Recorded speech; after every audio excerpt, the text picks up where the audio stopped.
भारतीय समाज में महिलाओं का दोहरा संघर्ष है। घर की दहलीज के भीतर और बाहर उसके लिए अनेक चुनौतियां हैं। ये दोहरा संघर्ष महिलाओं को टूटने नहीं देता, बल्कि और ज्यादा मजबूत और सशक्त बनाता है। देश के कोने कोने में महिलाओं की जीवटता की ऐसी अनेक कहानियां हैं।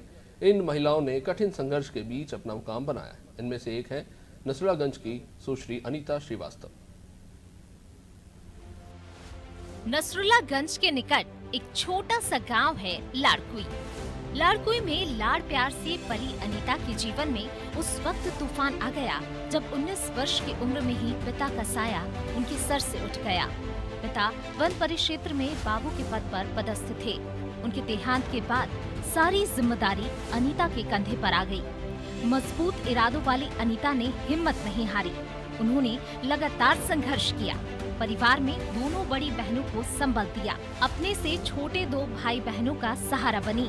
अनीता न केवल आत्मनिर्भर हुई, बल्कि अपने भाई बहनों को भी पढ़ा लिखा कर काबिल बनाया।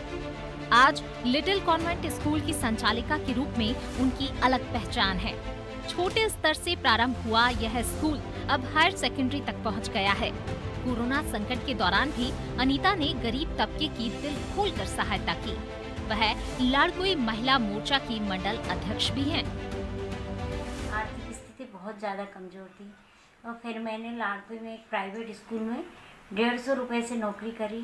ट्यूशन करती रही, सिलाई बुनाई कढ़ाई करके इस तरह से अपनी एजुकेशन करी।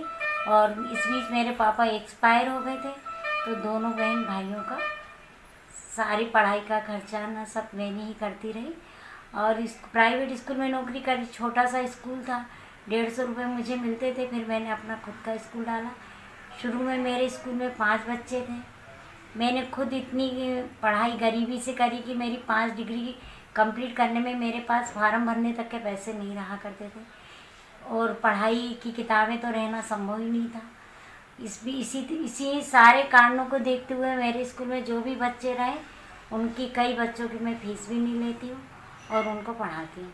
और मेरा उद्देश्य यही रहा कि जिस तरह से मैं पढ़ के इस लाड़कुई में मेरे बच्चे भी अच्छे पढ़ें। अनीता के भाई आशीष श्रीवास्तव ने अपनी दीदी के संघर्ष को याद करते हुए कहा कि आज वह जो कुछ भी है दीदी की वजह से है। आशीष बताते हैं कि किराए के पैसे न होने पर भी दीदी पैदल जाकर अध्यापन का कार्य करती थी।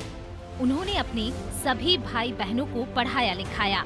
आशीष को भी उच्च शिक्षा दिलाई। आज आशीष वन विभाग में अच्छे पद पर कार्यरत हैं। परिवार के बाकी सदस्य भी सुखी और संपन्न हैं। छोटे छोटे से थे जब हमारे पापा का स्वर्गवास हो गया, और अंजू दीदी ने बहुत घर को संभाला, पढ़ा लिखा के हम सबको बड़ा किया। मैंने भी LLB किया।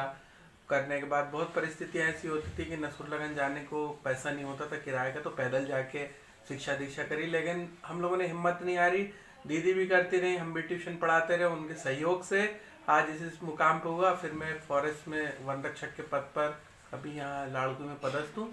बढ़िया दिनचर्या और रूटीन चल रही है, सभी के आशीर्वाद से।